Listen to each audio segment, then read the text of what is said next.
Are you ready to stop searching outside yourself and deepen the connection that matters the most? Welcome to the Sacred Exchange podcast. We are your hosts, John and Catherine Graham. After years of navigating our own spiritual paths, we have learned that true transformation doesn't happen overnight. It happens in the honest and vulnerable moments when we are willing to journey within with a curious mind and heart. Every week, we invite you to journey with us as we share our spiritual ahas, our raw truth, and deepen our understanding of the human experience. This is a space of vulnerability and healing, where souls meet, hearts transform, and love leads the way. Hello, everybody, and welcome to another episode of the Sacred Exchange. Today we're going to talk about witnessing and observing what's happening in your reality as you're creating it. Yes. So it's been an interesting week of observing and witnessing. Yeah, I agree. It's not something I think we put a lot of energy into. And when I say this is like, in my experience, I'm witnessing and observing and participating and not participating, right? So it's like trying to take away everything for me, what is being projected at me. Yeah. So yeah, it's been very interesting week in that. Absolutely. And it's been coming up quite a bit in my conversations and in my awareness with people, that essentially we are the creators of our reality. And yet a lot of times what we're creating from is like unconscious parts that will create experiences or create these kind of projections onto people of different aspects of ourselves that we're needing to kind of come to terms with or come to acceptance with or whatever. But a lot of times when you don't realize that it's like an unconscious part of you that's created this part, then we start to see the person outside of us or the experience outside of us as being like, this is the thing that's wrong. Yeah. And then we attack it without realizing we're actually just attacking ourselves. Yeah, we created it, right? Yes. We created it for purpose. And now we're rejecting what we created. Yes. Which it's just wild, right? And it's taken me a really long time to truly understand how I am a creator of my reality and how powerful each of us actually are. Yep. In that if I need you to reflect to me something that's angry, I will create the perfect circumstances that allow you to get into a bad mood, become this angry person so that I can then attack you for being angry. Meanwhile, it's my own anger that I need to meet. Resolve, yeah. So, and then that gives me that opportunity to then I get angry and then I can feel it and whatnot. But it's like, I just created all of it myself. Yeah. And not intentionally. I think that's the big part. No, and I think it's one of those like, be careful what you wish for, right? Be careful how you language things. Be careful how you speak to others, and because you're creating as you're doing that. Yeah. And like I was talking to you earlier about, and I talked before about this, about testing the avatar and all this kind of thing.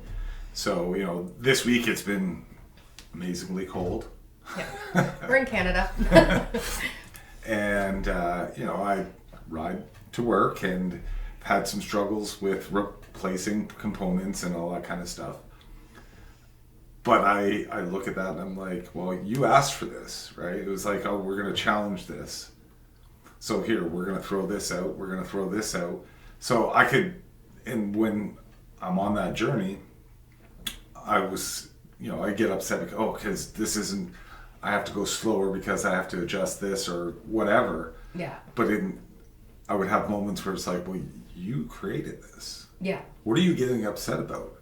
It's not the snow's fault. It's not the bike's fault. It's not anybody's fault. It just is what it is. So slow down, walk if you need to, adjust what you need to, and try again. Yeah.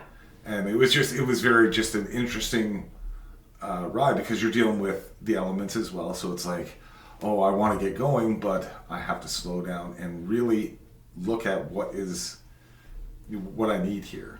Yeah, yeah. And I think, and perhaps correct me if I'm wrong, but it sounds like while you were riding your bike and you're, meeting these different challenges of like sidewalks not being plowed, the cold weather, your bike was just not working the way it was supposed to and whatnot.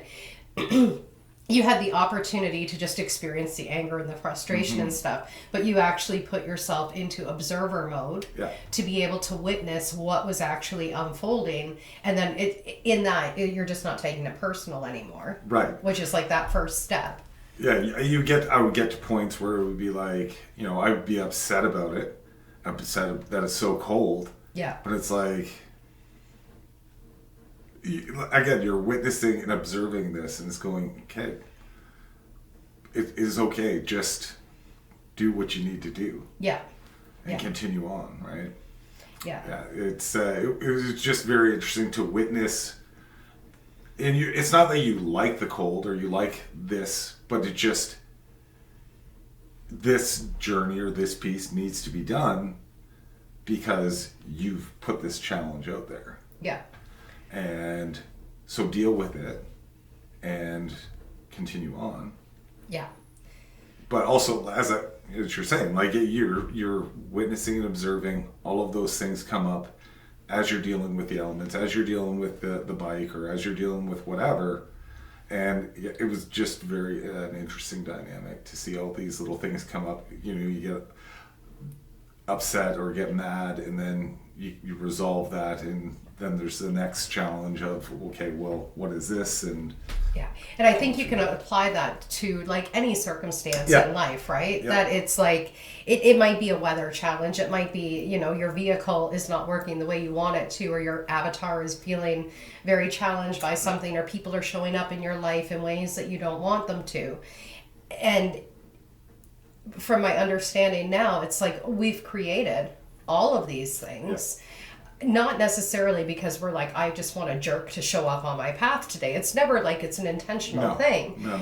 But there might be a part of us that is just unconsciously kind of creating that experience so that we can meet those different parts of ourselves, which is beyond sometimes what I think the human mind can comprehend until you really start to unpack it. Yeah, and it's really hard to express, like, going through that emotion. Right, so it's like you're not happy about the situation you're in, but you're witnessing the situation you're in. Yeah. That you created. Yeah. So it's a very interesting dynamic. Yeah, and I mean, I've been again reading A Course in Miracles. I know I've talked about that probably every week, and what I was reading this week also kind of plays into this because it's talking about like that identity of self, right? So the self that you identify with is not happy in the situation, right? But the self that you truly are, the divinity that you truly are, is just the one that's witnessing it all. But also then there's a witness for the witnesser. Yes. Right? Yes. Because there's an awareness that we have that, I was witnessing this part of me. Well, what part of you is now aware that you're witnessing the self that you thought that you were? Right. So... Yeah, and when we were talking earlier, I kind of made the analogy of like a puppeteer and a marionette, right? You're all of them. Yeah. And basically you're all of them and none of them. You're controlling the puppet. You are the puppet. You're watching the puppet move. Like, yeah. Yeah. Yeah, it's just very, very interesting. And I think... going through that whole process, you start to do that with other people, right? Is like, and when I say that is you're witnessing people that are in your life, but you start to go through that process that you've gone through with them, where you're witnessing or you're observing them. Yeah. And you're also looking at it from a different perspective as well.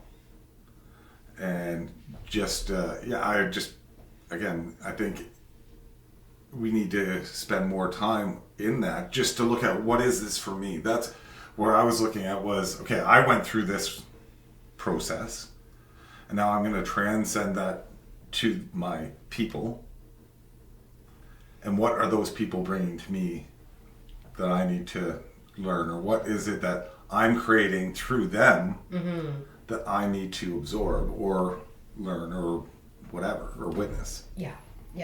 And I think because a lot of times we think of like if I was to look at you, right, you're a separate person from me. Yeah. And yet if we're one in the idea of a oneness, we all come from the same thing. So when you're showing up in my reality, to me the key is to remember, where is the oneness between us, right? Because the avatar that you are looks different than my own. The life experiences that you've had looks different than my own, and the actions that you take can look different than my own.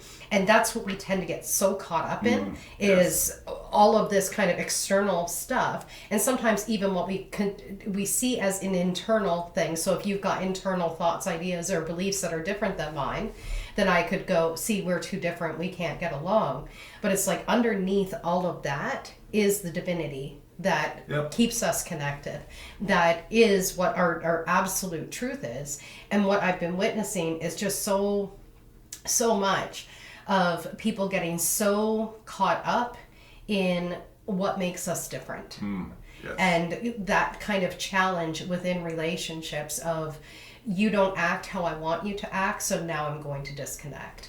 You aren't who I want you to be, so now I'm going to disconnect. You have a different belief system than me, now we can't talk anymore. And it's so heartbreaking to me to see how often, and I get it, because I used to be one of these people that was like, oh, they're too different from me, so I can't connect with them. But it's like our divinity is actually what keeps us connected. How we're playing this all out in this world really doesn't matter as much as what we think it does. And it's those differences that are, like, when you look at it as a collective, right? As a collective, we are all one. Those differences are they're actually important. Because it's like a puzzle, right? So those differences is just somebody bringing that missing piece to the collective. Yes, it's different, but it's still needed. It's kind of like all the pieces of a kaleidoscope, right? They're all different, they have different shapes, they have different colors and stuff, and as you twist it, you get to see how they all form together as one solid image. And I feel like it's the same for each of us with all of our different experiences and expressions and beliefs and everything.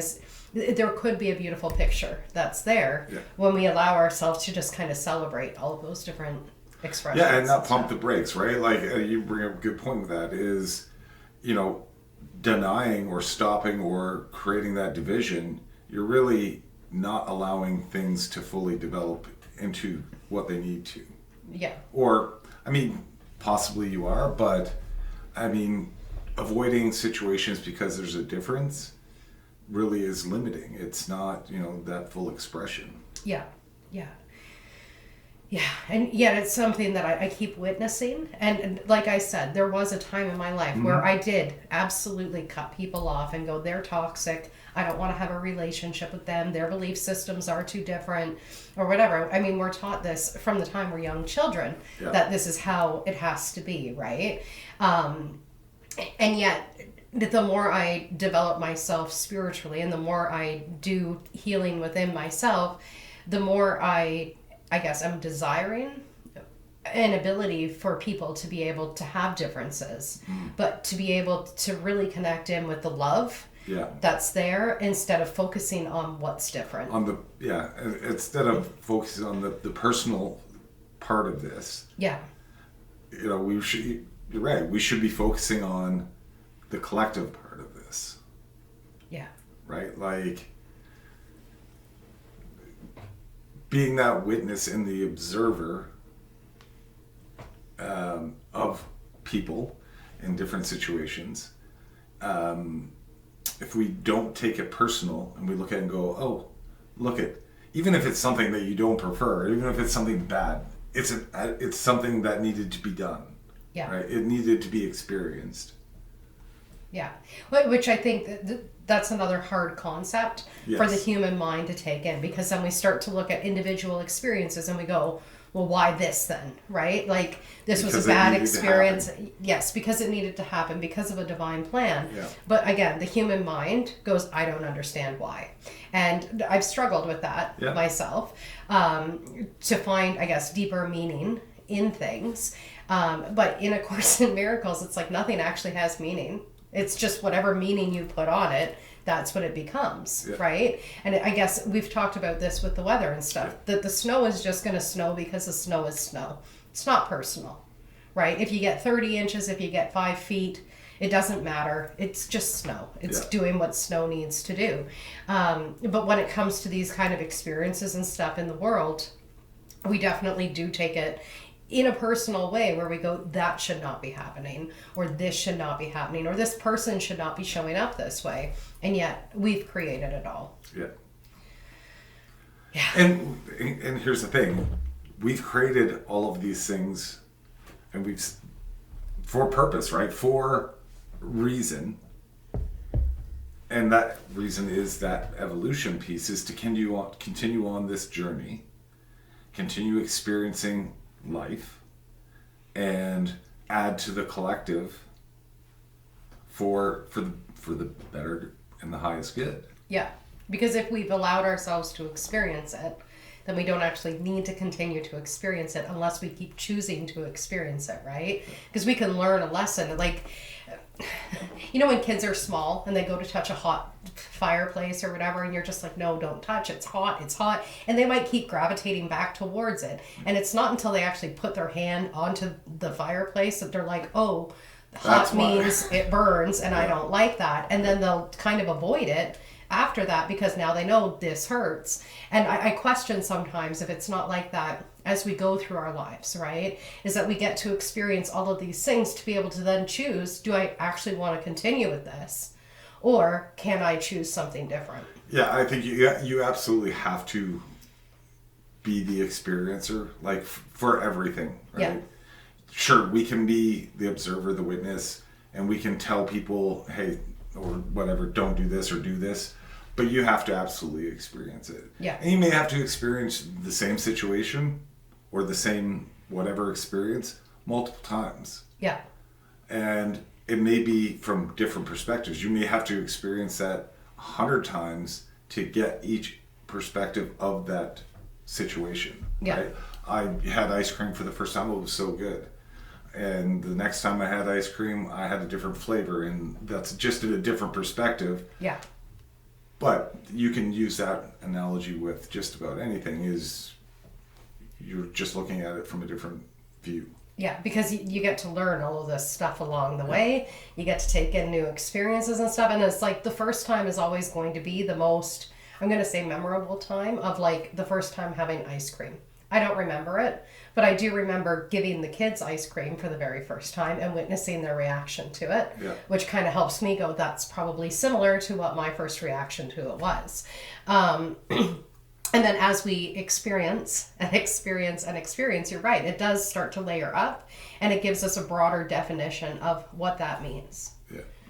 And the experience with those same patterns and whatnot may not be like the first time. Yeah. But it can be, right? I mean, it depends on the way you approach that. Yeah.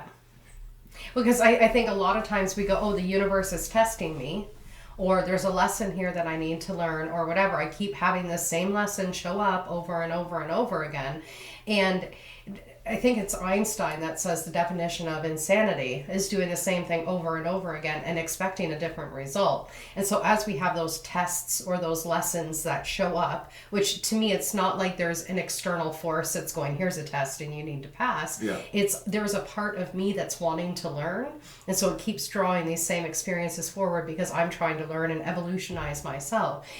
And just shifting, like you were saying, just shifting just a little bit every time the same experience shows up does start to give you a wider understanding of what that is. Yeah.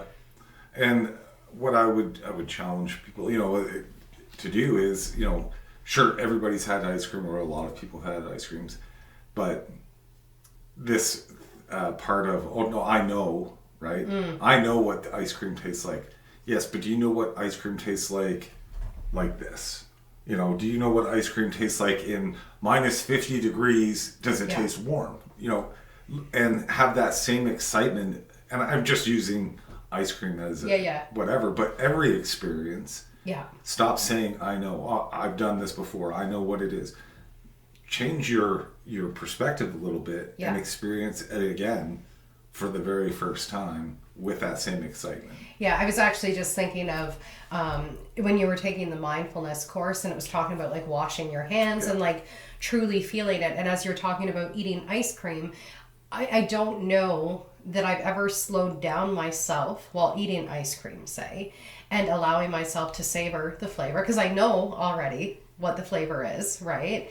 And I know what the texture is going to be. I know how cold it's going to be. So it does make me go, have I ever slowed myself down enough to truly savor every single step of that ice cream? Mm-hmm. You know? And again, you can use that with every experience, right? So if you think about things like that, and you can get excited about anything. Yeah. You know, it's all a matter of how you want to perceive things and how you want to approach things. Yeah. And it's such a kind of beautiful invitation for the innocence of who we are to be able to experience everything as though it's the first time, every single time. So whether that's in a relationship with someone, whether it's eating food for the first time or doing your job for the first time or whatever, it's, I guess, holding that excitement of, I get to do this for the very first time today, because as much as we've been in a relationship for 19 years, we haven't been able to love each other on this day in this way as what we get to experience it right now. Yeah. Right? Because who I was 19 years ago is not who I am today. Which is that beautiful kind of invitation to each of us to go, we don't know. Yeah, that's right. We've known from what we know in the past, the information that we've collected, but to approach each day with a brand new mind. Yeah. But even if you're saying that, I know, then maybe change your perspective so you don't know. Yeah. Like I said, eat ice cream in minus 50 or whatever. Eat it in the bathtub or eat it in the shower, whatever the case may be. But just change that just a little bit. Have the similar experience and witness and observe what comes up. Do you get the same excitement? Yeah. It's the same task from a different look. Yeah. And just notice what you're experiencing and observing. Yeah. And I think it goes the same with knowledge that we can receive from people. Mm-hmm. One of the greatest kind of aha moments for me, I was reading one of David Hawkins' books, but he was saying that sometimes knowledge itself can become like a detriment to someone's spiritual evolution, because we get to a point where we've heard these concepts. Yep. And so if someone says to us, they're watching our situation unfold and they go, oh, have you tried this? Or this is just, maybe you should meditate or whatever. Mm-hmm. And they're like, yeah, I know. Right? And they almost disregard this idea because they know the concept, but they haven't actually embodied it or experienced it in their life to see the actual benefits of it. But because they know it, then they think that's enough. Which I can also say, I've also done that in my life too, where I'm like, yeah, I do know that. And apparently I'm like, but what he says in this book, whatever book it was to keep your mind open and curious, right? Where it's like, oh, I have heard that before. Yeah. Please tell me more. Yeah. Right? Because each person is going to come forward with a little bit different of an expression of the exact same concepts that we've heard 100 times before. It's like telephone, right? Remember the game when you were a kid, you tell a story and pass it on? Yeah. It's very similar. And I agree. We've all done it. Yeah. And we all will do it. Yeah. But just try to take a step back or try to be conscious about it and try not to do it. And as you said, keep an open mind. Yeah. Yeah, I heard about this. Yeah. Tell me what you know. And you're always going to find a little bit like you said, a little bit of a difference, and there's always something, a takeaway from that. Yeah. And it's, I always find it so amazing too when I've heard a concept 100 times, and then there will be someone who says it just slightly different, or they add in a different metaphor or whatever, and it's like it just blows open my mind and a completely new understanding comes in where it's like, wow, I thought I understood the concept, but now I can actually feel it in my body. Yeah. And we talked about this too, right? Where it's like messaging and your audience and whatnot, it's different for everybody who's saying it, how they're saying it, male, female, how it's received. These are all things that are based on your like personal perspective of how you learn. Yeah. And you can hear a concept from somebody that is not a preferred teacher, and that concept is not going to stay, or it's just going to, yeah, I know. Yeah. And you're going to move on. But then somebody that is within, that you really admire or whatever, says the same thing. And all of a sudden it's like, wow, that is great information, even though you've heard it. Yeah. And it's so interesting too, because I know there's been times for me, because I've been doing this kind of work for a very long time. And there's been times that I've had conversations with people and I'll tell them things and they're just like, yeah, I know, whatever. And then they go off and maybe they read a book or they watch a video or whatever. And it's saying the exact same thing that I've told them, but now they've actually received it and they're like, oh, I have this brand new concept. And I know I've done this to you before too, where you've said things to me. And I'm like, yeah. And then someone else will say the same thing. And I'm like, oh, this brand new concept. And it's like, I literally just said that to you. That's exactly what I meant. Yeah, and it goes back to what we were just saying too, right? About being the participant. Like sometimes you have to be the person to do these things. Yeah. To really fully embrace that lesson or that concept. Yeah. Well, and I think it helps too when I go, yes, I have done this, for me to understand where was I at the time that I did the thing. Because in that I can start to have compassion for the people who are doing the thing that I'm not liking right now. Yeah. And it's interesting too, as you're talking about like how we learn from different teachers and whatnot. Because I had brought up to you, I think last week, that I have had a tendency of investing in male teachers. Yes. And it's like male coaches, male teachers, male mentors. And then there's some very powerful women that have really touched my life through their books or through their work or whatever. And I realized just this past week, the two ministers that I've ever worked with were both women. And the women that have led me into a spiritual path, I mean, they've all been women. It's not the women that I've ended up learning from in the end. It's men that I've learned from. But it's always been women that have been the opening door to the next stage of the journey, which I was just like, women are that portal to new life. So it makes sense to me that my first minister was a woman, right? And she's introducing me to these kind of concepts of God and whatnot. My second minister, another woman, amazing woman, who made like God into like a realness. And then the authors and stuff that have truly inspired me. And I think the part that I was feeling guilty about was that I've never truly honored these women in the way that they deserve, right? But I've paid a lot of accolades to these men who have taught me. And now it's like, wow, these ones actually were the ones that opened the door, and they matter just as much. Yeah, and I think part of our conversation was some along the lines of, the men provided the theory or the concepts, and the woman put it into practice, right? Whereas, like, you heard all these things, but then you're seeing these great people do these actual things. You don't see, and I don't know why, but you don't see a lot of men doing, you hear them talk and teach. Yeah. But actually doing the practice is entirely different. Yeah, that's an interesting point too. Yeah. Yeah, it's I mean, that conversation was really good because I can see it for myself, like witnessing you. I can see the exact things that you were telling me. It was like, this is how I'm seeing this, and it's like, wow, yeah, I can get that. Yeah. And what was so profound for me is because I identify as a woman, was like, why have I not invested more into women? Right? Because I've invested so much into the male teachers and mentors and whatnot.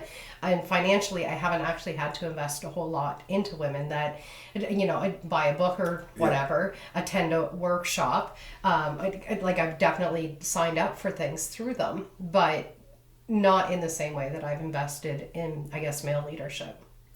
So that's something that I want to shift. Just because I am a woman, that I want people to invest in me, so how can I expect anyone to invest in me if I'm not investing in other women as well? Yeah, and I think even more important, or not more important, but just as important, is to remove that gender, right? Is who is the best, look for that energy without the gender. Yeah. No, I would agree with that as well, because I've had that thought too, that the gender doesn't actually matter, and yet there's still a part of me that's I do want to have more of a balance there. Yeah, no, and I agree, and the fact that you had this realization, I think, is leading you to that, where, okay, it's been this way, let's bring it back this way, and then now that the playing field's leveled, move forward from there. Yeah, allowing that kind of wholeness to take place. Yeah, which, to bring it back to observing and witnessing, that's what I ended up observing about myself last week, was just, oh, that's an interesting thing, and let's pay attention to it. Let's get curious about it and see what unfolds from there. Yeah. Yeah, I mean, with my journey last week, like I said, it was very, multi-dimensional, if you will. Like, you're seeing it, you're observing it, you're living it, you're not liking it, but you're not liking it because you chose this. And then I would start looking at other people in my journey and how they were presenting themselves, and having those same thoughts about how they were presenting themselves, and if, this is what they wanted to do, or why they were doing, or why they were expressing the way they were expressing, and was this what they wanted to express, or what they wanted to participate in, or whatever the case may be. So it was just, it took a very broad turn from me to looking and observing other people and wondering what was going on with that dynamic as well, and if they were having a similar experience. Yeah, I think that's the most interesting part, is what they're putting out or what they're expressing, is that truly what they were wanting to express? Because there's so many filters that we carry that, we can witness someone with a filter, we can hear someone with a filter, we can speak with a filter, and we've had these discussions many times where it's like, you've said something and your intention behind your words have been one thing, and the way it's received is a completely different way than what your intention was. And then I question, is it my own filters, or is there a filter on your own mouth that's stopping it from being able to come out the way you're wanting it to be experienced? And I think that's something that a lot of us don't realize when we're having conversation with people, is it could be the color purple, right? And each person is seeing it from such a different perspective that the color purple is just, it's deformed in just the fact that we're seeing it from different perspectives, or hearing it from different perspectives. And just adding to that is, that filter is, what does that filter mean to me? If I'm creating this, and I'm creating this conversation, and you're teaching me, or I'm having you teach me because I'm creating this, what in that am I needing to learn or observe or witness or whatever? Yeah, absolutely. It just keeps, it's like the curiosity, because then I go, okay, well, also I would be creating you to show up and say this thing that I'm going to hear in a way that's like, that's not what he was intending. So why have I created you to speak things that I think are coming across in this way? That you need to hear. That I need to hear. Yeah. Yeah. So it is just really amazing. And I observed, I want to say last week or perhaps the week before, and perhaps this is because I am the female in the relationship or whatever, but I've observed that I've tried to create a narrative around you that says you're going to betray me or you're going to abandon me. Right? Yeah. And I've created this over and over and over again, and it's like, well, if it's not for this, it's going to be for this, and if it's not for this, it's going to be for this, and whatever. And I didn't realize that it's like you've never contributed to that in a way that would go, this is an absolute truth, but it's been my own fears that have just allowed this kind of narration to continue to play out and continue to play out. And then I kind of asked myself when this observation came up, I was like, why do I want to create him as this character? Like, you know, if we're going to be in a relationship, why create a character that's just going to abandon you? Yeah. You know, why not create a character that's just going to always be there for you? Isn't that what we ideally want? But each person in our lives is going to become eventually, or perhaps they'll resist it, and thank goodness you did. But they're going to become whatever we keep telling ourselves they are. Yes. Right? Like, if I told you every day you're an asshole, you're going to become an asshole. Yeah. So, yeah, it's... And they may not change. Here's the thing. That's your perspective, right? Yeah. Yep. They may be the exact same person, and every day if you think this person is this way, this is how they're going to show up. Mm-hmm. You know, and that's what it's important to that I found really to remove some of these things like the I knows and having this expectation that people are going to show up in certain ways. Every day, every moment, you have to or should want to treat it as a new experience. Yeah, it's an invitation too. Yeah. Right? It definitely makes life more of an experience. Yes. Right? Where it's like every little thing. You could say, oh, I'm bored, I've done nothing. There's opportunity in everything. If it's just cleaning or if it's cooking or if it's creating art or whatever the case may be, going for a walk, you could just change that a little bit and it's a whole new experience. Yeah. Yeah. And I think it's important too, like, to give people an opportunity to become a new version of themselves. Yeah. Right?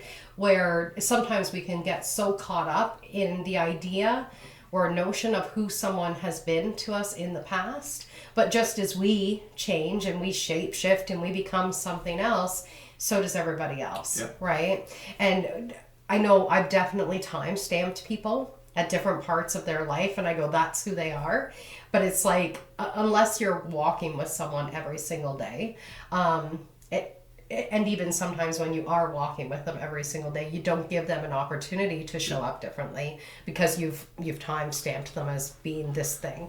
Yeah, and I'm not saying it's always a work in progress, right? It's always like, you can try and say, we can sit here and try and say, oh yeah, I'm going to have these experiences differently every day. We're not. We're going to fall back into those old patterns. Yeah. But at least if we do it once or twice and we go, oh, wow, look how that turned out, or how this person presented himself when I removed what I thought of them or my perspective of them. Yeah. What I was observing. Yeah. And I changed that, and they're a totally different person. Yeah. And at the same time, because I'm just thinking of an experience that I had last year where I said to you, I'm going to go do this thing, and I already know this is how these people are going to show up in this experience. Yes. And you kept saying to me, you don't know that. Yeah. You don't know that. And I was like, I'm pretty sure I know. Like, this has been an intuitive hit for me, and I have to trust that. And sure enough, I went to this thing, and it was exactly as I thought it was going to be. But how I reacted was completely different than how I'd reacted in the past. Yeah. So there was a shift in perspective there, which was probably the whole point of the experience for me to go, oh, right, you can learn how to regulate yourself even when you become dysregulated. Yeah.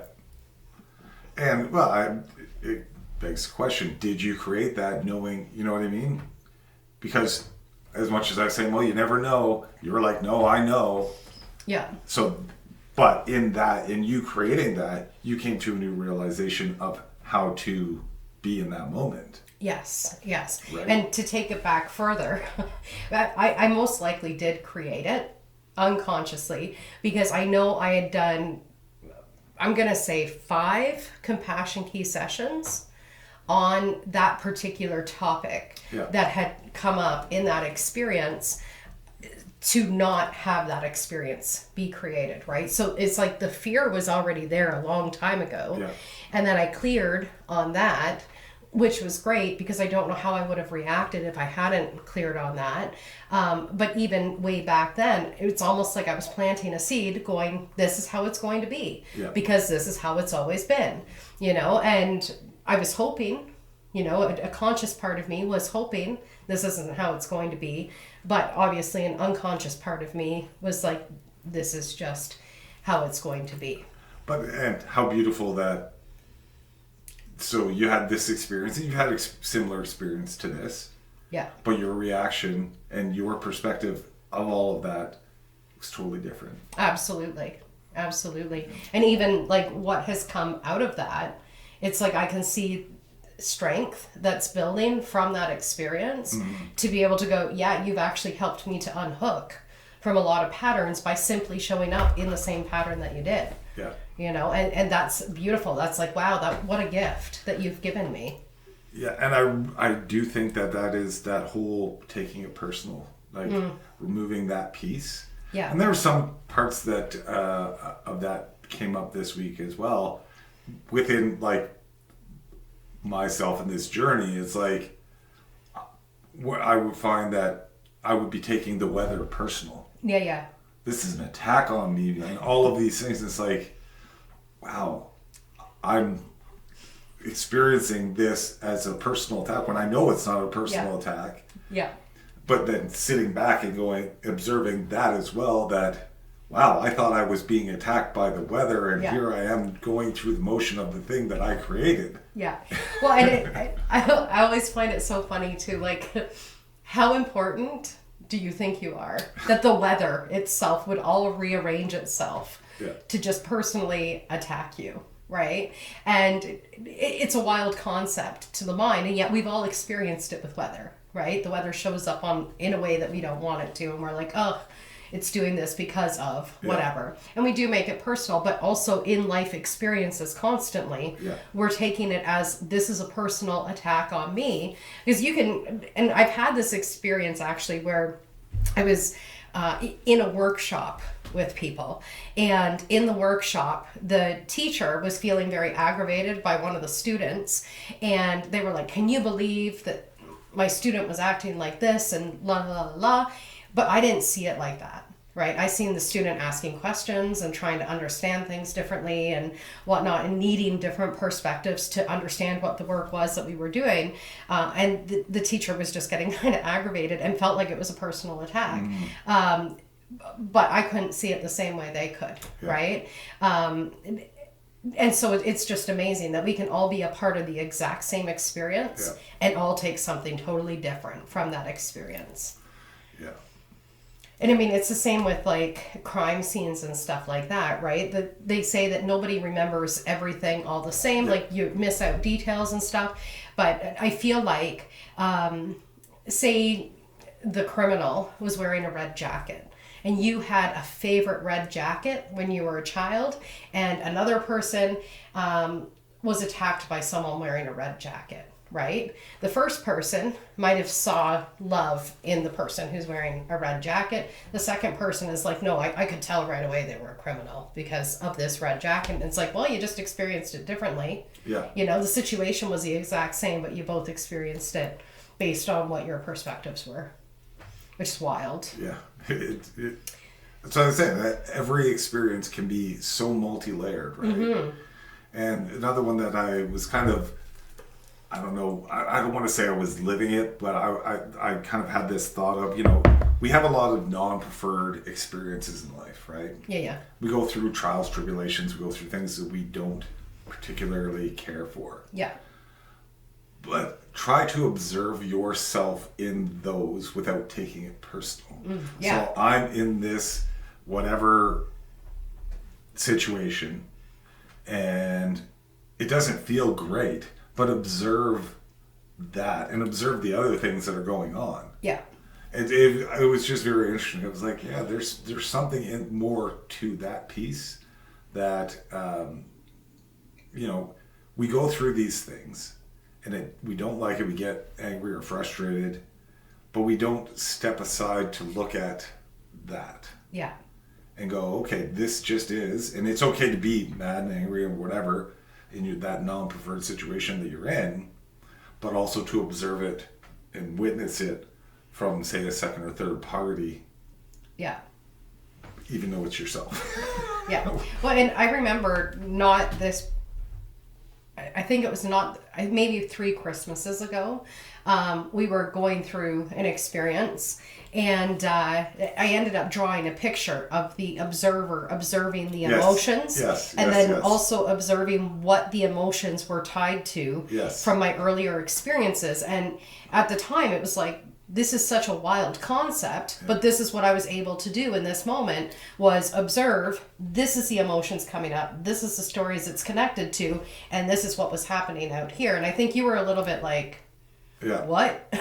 Well, it's funny that it's come back around, right? Where I understood but I hadn't experienced it. Yeah. And now I've had this experience or lived this experience. It's like, I know exactly what you're talking about.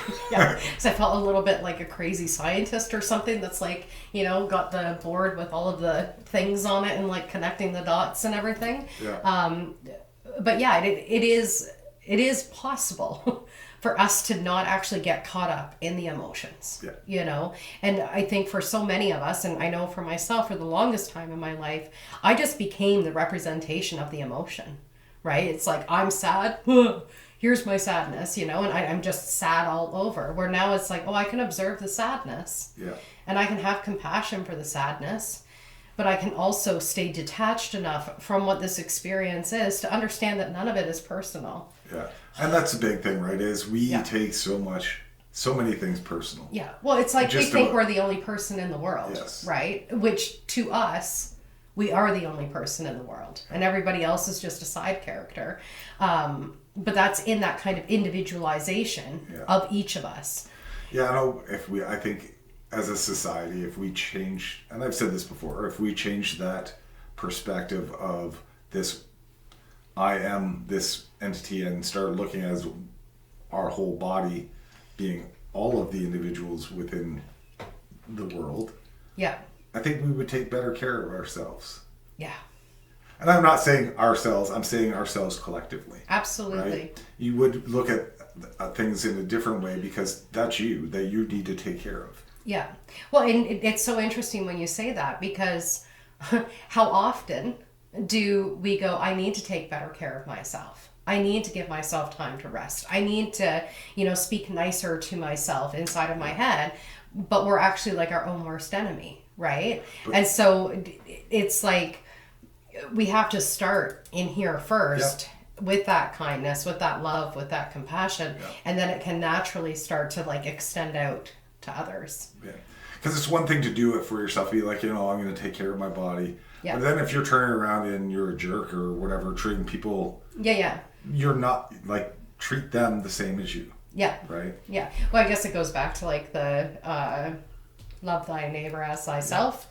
Yeah. But it definitely does start here. It has to start here, because if you can't treat this in a certain way, you can't breach that out. You can't really expand on that any more than... Yeah.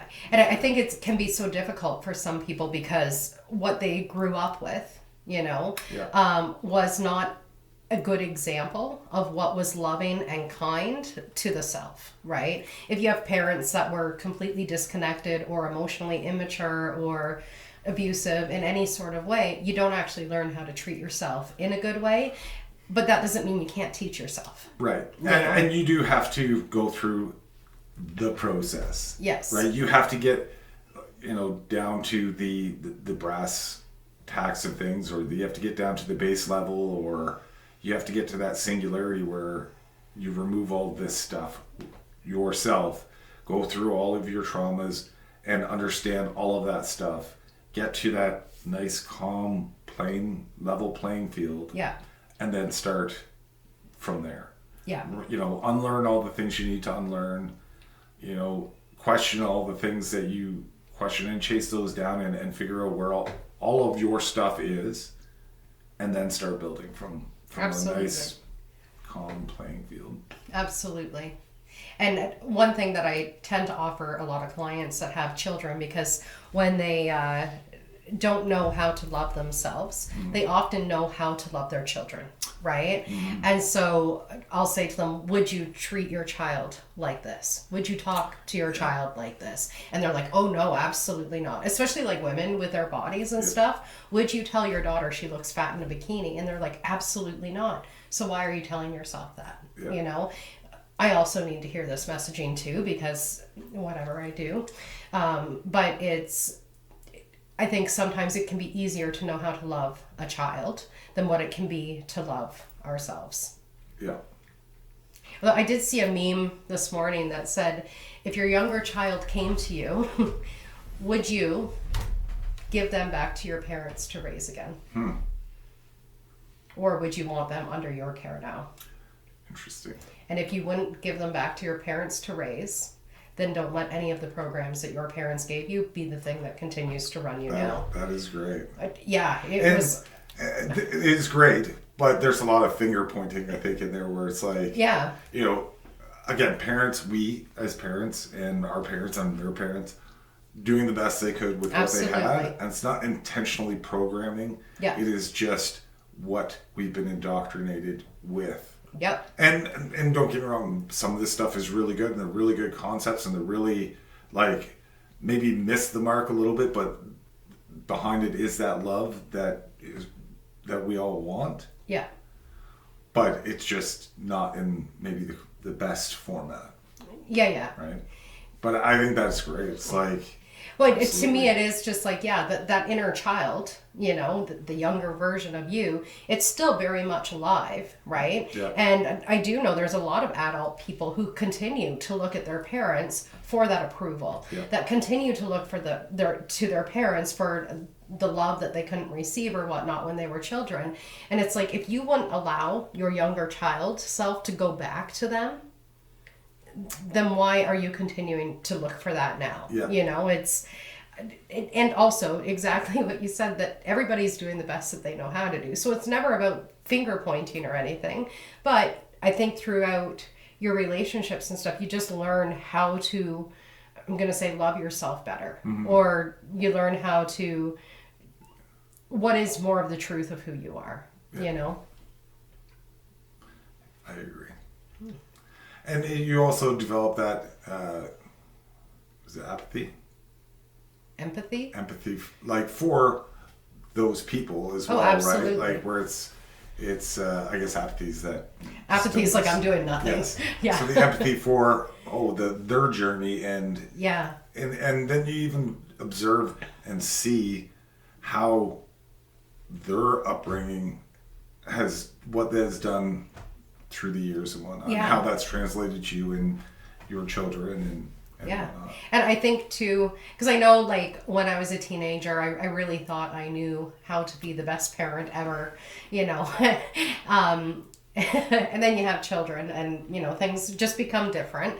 But I think too, as you hit the different ages that your parents were, as you were growing up or whatever, and you go through different relationship challenges, or with your children there's challenges and stuff, or there's life experience challenges, you do start to have a deeper understanding of where they were, and realize that sometimes the way they were reacting to you or responding to you or whatever, that was also not personal. Yes, and that's that's a difficult one too, and a lot of people hold on to that, right? It's just and it can be so detrimental to the self if you are taking it personally, because if, say, they weren't available or whatever, and now you believe that you're just a piece of shit that nobody is ever going to take care of or want to be around or whatever, it's like maybe they were working 3 jobs because they were trying to provide for you or whatever. Whatever the experience was, there's most likely something deeper underneath it. And if you let it, and we've experienced this, taking that piece personal will dictate your parts of your life if you let it. Yeah. If you take the fact of whatever your upbringing was personal and hold on to it, it can and will dictate your perspective of people in different situations. Absolutely.